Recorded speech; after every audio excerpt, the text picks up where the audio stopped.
Welcome to the SIP, the Solstice Innovations Podcast. In each episode, we chat with industry experts and innovators in insurance and insurtech. Join us for insights on trends, technologies, and the stories driving our industry forward. Let's sip on knowledge together at the SIP. Hi, this is John Umstead with Solstice Innovations, and we're pleased to announce the launch of our new podcast, The SIP. Episode 1 is a two-parter featuring our CEO and co-founder, Travis Pine.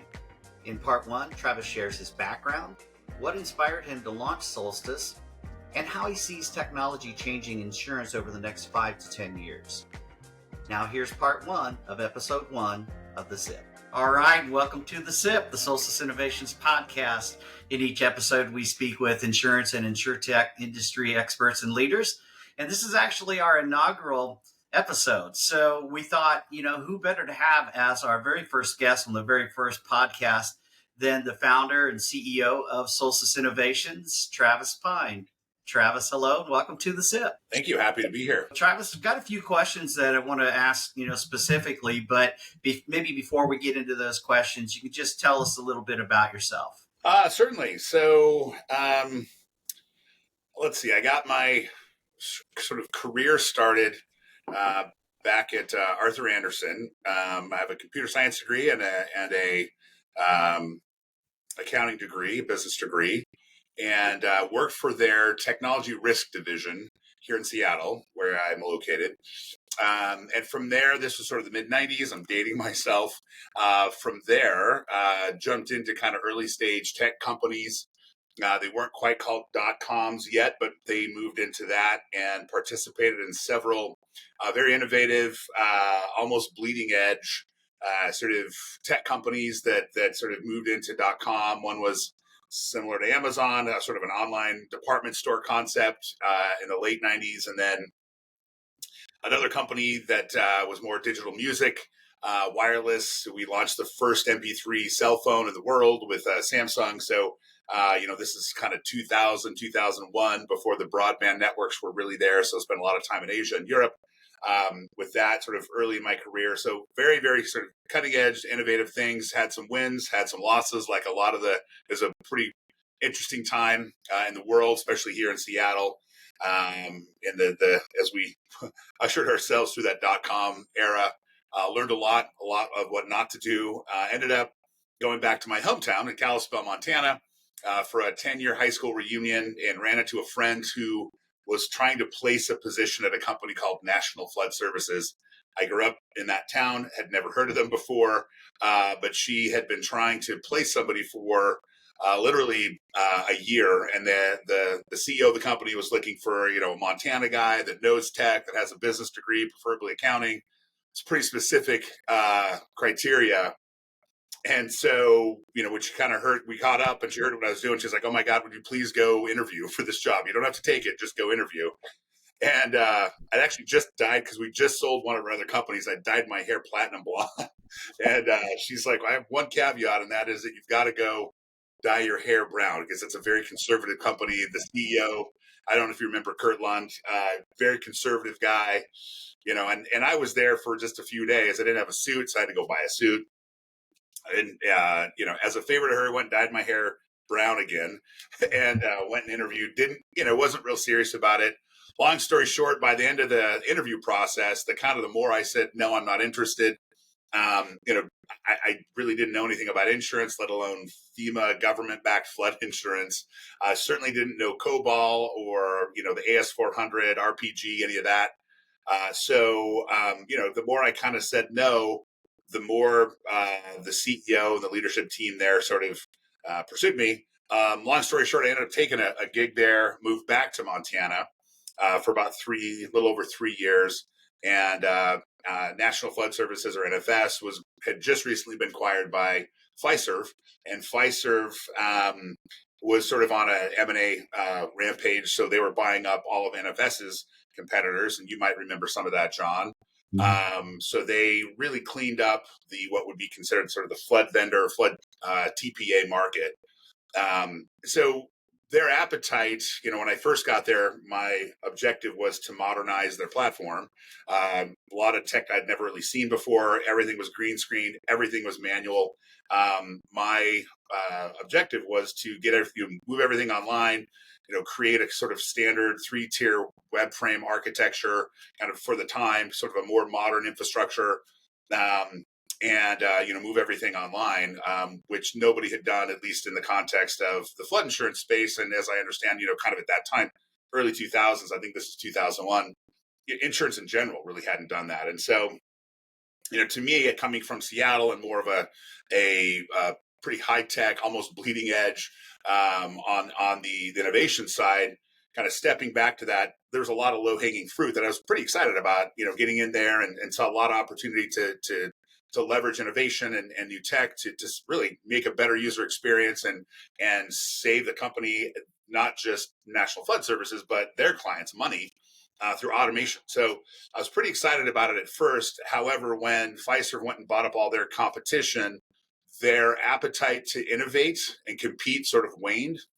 And my role there sort of became superfluous and kind of just manage status quo. And that's just not really the way I operate. The mentality kind of was like, well, we've got all the market, so why would we innovate if our clients are unhappy? Where are they going to go? That just didn't really sit well with me. My dad's also an entrepreneur. And so I grew up with that around me, and kind of that customer's always right mentality was definitely not the culture after all these acquisitions. And so, I kind of told myself, hey, the next time I hear where are they going to go, I'm going to leave them, give them someplace to go. And that sort of was the genesis of Torrent Technologies. So I left NFS and started Torrent Technologies. And really with kind of the same footprint that I was trying to implement at National Flood, sort of just took that and started a company, and sort of the culmination of my startup experience, sort of raised the capital. I was extremely fortunate to get Teresa Johnson, TJ, to also join me, who had been at National Flood for, I think, 16 or 17 years as the COO and really knew everything about flood insurance. Even though I'd spent 3+ years at NFS, I didn't really know the operations side. I didn't know the guts of the program and the complexities. Didn't really know the FEMA side of it. So it was really, sort of an interesting partnership. She's about 20 years my senior, maybe 5'2". I could be wrong there. I apologize, TJ, if you're taller. I'm 6'8". I think I was about 32 years old when we started that.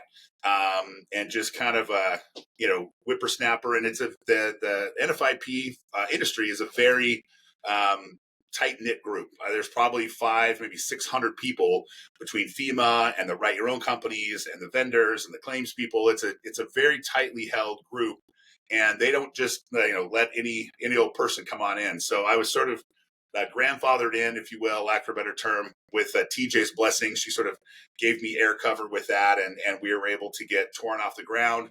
And, amidst some early adversity with our former employer, really build a successful company kind of at in the sort of mid 2000s. Architecturally, you build a platform at the time, either kind of a Microsoft stack or a Java stack. We went down the Microsoft path. A few years later, sort of when the cloud came out, we did sort of a lift and shift of that 3-tier architecture, which we were hosting or co-locating. We did that, moved that into the Amazon cloud. So it wasn't really cloud native, but we were one of the first, platforms, not just in the flood space, but I think in the insurance space, really to move into the cloud. And I learned early that, these things that sort of just seemed kind of how you did business to me. I think given sort of my start with Arthur Andersen and then in the sort of more high tech space in Seattle, I didn't really realize this would be, just getting things out on the web were going to be considered super innovative, right? And so what we learned at our tenure at Torrent, we'd go out and kind of demo our wares, and a lot of folks would be like, wow, can you do this for us in homeowners or auto or commercial or whatever else? And we really couldn't, because we built that platform pretty focused on flood, lack for a better term, sort of hard-coded in flood. So it wasn't really flexible to move or extensible into other lines, although for the niche that it was in, it was highly innovative. It wasn't really extendable into other lines. And that sort of gave rise to, we sold that company to Marsh several years ago, kind of had to pay our dues, do our time there. And then the day that I could leave Marsh, I did. I think a month or two later, started Solstice. And within the course of a year or whenever they were able to, most of, if not all of the senior leadership team joined me from Torrent, got the band back together with Solstice. You're teeing up for a question. Yeah. No, that's a great lead in, because it is teeing up to what really was hoping the very first question would be. And that is, and actually I need to take a pause, Travis, because I think the nerves got the better of me. We launched this podcast. I didn't even introduce myself. We just took off. Right? So, so I should do that at the beginning, but I'm John Umstead. I'm with Solstice Innovations. And so now let's come back to the question, because I think you were leading right up to it. And that's really what inspired you to start up Solstice Innovations. And, what problem or problems are you aiming to solve with it? No, it's a great question. I think, as I was just sort of getting to, I mean, the genesis of Solstice did come out of sort of the culmination of years in building Torrent, and my realization that this wasn't just a flood insurance problem. This was like a PNC and broader. This is an insurance problem, and that we had clients at Torrent that were had $1 million in premium all the way up to State Farm, and sort of everybody in between. And so I got a look into different companies at different stages, different sizes, and there's obviously some common threads there. And I think one of the things that I noticed in the most of these organizations had disparate platforms, and so they didn't just have one platform that was running all their lines of business. And a lot of that's because they grew through acquisition, and so they would inherit these different platforms with the idea of, well, hey, let's integrate these. In fact, during my tenure as CTO at National Flood, during Fiserv's acquisitions, we acquired several companies, and the idea was to move them all to one platform. And again, once they had the whole market, they're like, "Yeah, that seems like a lot of work," and we never really got to that point. So I had a lot of experience, and I, these companies would almost be sheepish, like, "Oh, I know, we're so behind them," and I'm like, kind of everybody is, right? Like you're not that far behind everybody else, right? And so I just kind of took notes along the way with Torrent, and our platform wasn't. Again, it was kind of hard-coded flood. It wasn't extensible. It wasn't configurable. There's a lot of things that, because of how we had to go to market, we couldn't do initially with that, and just limitations of. I mean, that platform's 20 years old now, right? And limitations of the architecture and the tools we had to build back 2 decades ago. So I just sort of took note of that. And with Solstice, when we started that, sort of taking what really worked well at Torrent, and then layering in new tools, new architecture, and I won't use a bunch of jargon to bore you, but I mean, being cloud native and all the inherent benefits that come from that really enables us to build a product that is client focused, and we can talk more about that later. But I think I saw a real opportunity and a real gap for a lot of these companies of all sizes, and probably not the largest guys. There, a lot of them have their in-house, but the mid-size all the way down. There was really almost a desperation for a solution that brought not just a new tech platform, but brought a team with it that understands both technology, software, and the insurance space. And that's something I noticed there's just not that much of. And so a lot of the carriers, they have their IT groups are hardworking. They know that company well. They know their products very, very well. But they're so bogged down with just keeping the lights on because they just bought another company, and now they've got to figure out how to get those two to talk. And just general maintenance. The IT groups, they're smart people, they're hardworking people, but they don't have the time often to focus on what is the next thing coming down. How do we innovate? How do we? Because they're barely keeping up. Just again keeping the lights on. And so all that sort of folded into my vision on the Solstice platform, Equinox, and really. Kind of baking in what really worked well at NFS, and then obviously by extension Torrent, and then all the things that I'd have done differently. There's a lot of lessons learned, right? And so and then you fold in brand new tech, and it's come a long way in the last 20 years that really enables us to do some of the things I wasn't able to do at Torrent. So it's pretty exciting. It's pretty exciting. Yeah, it is. And you mentioned it's amazing how far the old green screens went, and how long those lasted. There's probably still some out there, right? But all of the technological changes that you've seen over the course of your career and over the various companies that you've started, um, where do you see technology really, or how do you see it transforming over, say, the next 5 to 10 years? It's funny you bring up the green screens. Just a quick anecdote. I mean, when I started early at NFS, and TJ was just such an integral part of Torrent.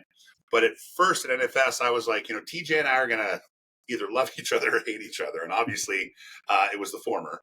But, when I was trying to convince her to move to the web, they had some people there before I got to NFS that were trying to move their, and literally they had it like a daisy chain peripheral parallel cable trying to connect two servers for their high availability. And I was like, oh my God.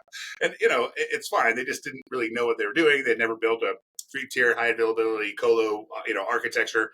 So it was going down all the time. So in her mind, anything web was bad and unreliable, which the way that it was configured when I got there, yes. And it never really got off the ground. Once I was able to show to her with the right infrastructure and architecture, it can actually be even more, highly available than the mainframe. Everybody's like, oh, the mainframe's reliable. It just keeps on ticking. There's a lot of inherent limitations to that mainframe but that's what they knew. That's what they were comfortable with. And, I'd sit there and watch some of her people, including TJ, on those green screens. And I mean, the Shift F12, whatever function keys, I mean, they were like 4 screens ahead. They were so good at it. They would be typing and I'd be watching the green screen. It was so slow. They were faster than the computer, right? They were like, and the screens were trying to catch up to their typing. So but luckily TJ, even during my tenure at NFS, once I kind of proved to her that it could be more reliable and a web, architecture is much more reliable, we got kind of a prototype launched, but never was able to deliver the full vision like I did at Torrent.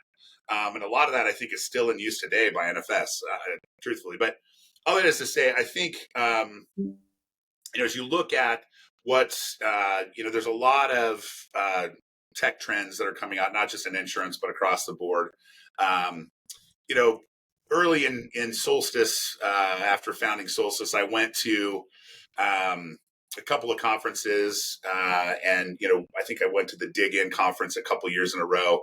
This is 4 or 5 years ago, and everybody, all of a sudden, nobody had heard of blockchain, and then the next year, you would think that every insurance carrier were blockchain experts, because I mean, no matter who the speaker was, no matter who was presenting the exhibit hall, everybody was blockchain. Right? And I'm not sure anybody fully really, I mean, there's probably 5% of the people that really fully understood what it was, but you couldn't go to a session there without hearing that they're blockchain. And to me, I sort of looked at that, and being a tech guy, I understood sort of that distributed platform and the intention behind blockchain. And it really kind of was a lot of hype, right? I mean, it was outside of maybe some claims applications and some things like that. To me, it really felt like a solution in search for problems. And, the things that carriers were really struggling with, that blockchain solved, 652nd on the list of priorities, right? I mean, so I'm not saying there's no application for it, but if the priority of it, I mean, and so I think we're seeing similar things around AI. The difference is, I think AI actually has some real legs in several different verticals, including insurance. And we're certainly we have a team right now that's kind of working on that. We have a sister company named Eclipse Idea Labs, and it's really an R&D company. They're focused specifically on not only analyzing new tech that comes down the pike and seeing the application for our product, but also possibly developing our own, right? And so they've spent quite a bit of time analyzing the application of current sort of where AI is today, which I think right now the focus for AI is more sort of assist. It's not really going to be generative where it's doing the work for you per se. I think we'll get there in the next 3 to 5 years, probably closer to 3, where you're going to start seeing companies turn over critical functions as AI continues to develop, generative AI. But now, training, just kind of even making the sales flows, you're going through a policy and quote more intuitive, answering questions. Chatbot obviously is a big one. And there are some functions that I think in the next year or two that are more than just assist that you'll see AI being applied to.